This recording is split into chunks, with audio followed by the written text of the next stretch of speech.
बुद्धि और बोधि में क्या अंतर है? दर्शन बुद्धि की सृष्टि है, इसीलिए दर्शन के द्वारा परमात्मा लभ्य नहीं है। दर्शन की अत्यधिक चर्चा मनुष्य को तार्किक बना देती है, संदिग्ध कर देती है, अहंकारी बना देती है। दर्शन की दौड़ धूप बौद्धिकता की सीमा के अंदर है। इस सीमा का उल्लंघन करना उसके सामर्थ्य में नहीं है, इसीलिए दर्शन परमात्मा को छू भी नहीं सकता। बुद्धि के ऊपर जब बोधि का विकास होता है तभी मनुष्य सम्यक रूप से समझना सीखता है कि वस्तु ज्ञान या दर्शन किसी के भी द्वारा जीव का चरम कल्याण नहीं हो सकता। मन उस परमात्मा को नहीं पा सकता, उन्हें हृदय द्वारा गुहा द्वारा पाना होगा। इस बोधि में शास्त्रीय तर्क जाल की कोई गुंजाइश नहीं है। यहाँ अनुभूति ही सब कुछ है।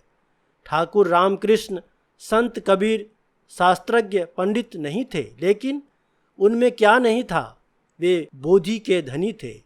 उन्होंने जो कुछ भी कहा अपनी अनुभूति के आधार पर कहा।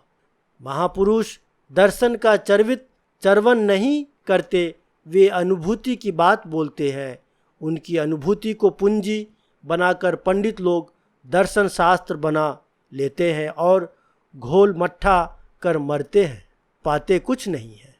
यहाँ कहने का तात्पर्य है कि पोथी परी परी जग मुआ, पंडित भया न कोई।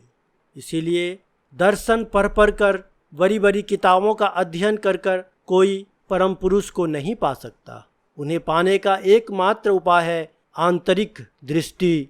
परम पुरुष हमारे मन के भीतर है, इसीलिए हमें आंतरिक अनुभूति और साधना के द्वारा ज्ञान की प्राप्ति करना ही अंतिम लक्ष्य है।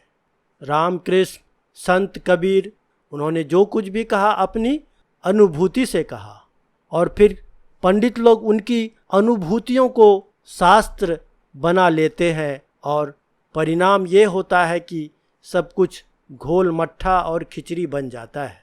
लोग उसमें उलझ कर भटक कर रह जाते हैं। आप सबको अच्छा लगा है तो ज़रूर कमेंट करें, शेयर कीजिए अपने परिजनों को, दोस्तों को, और लाइक कीजिए ताकि हम आनंद मार्ग के सिद्धांतों को ज़्यादा से ज़्यादा लोगों तक पहुंचा सके। इसीलिए हमारा जो भी संदेश होगा आपके पास सबसे पहले पहुंच जाएगा।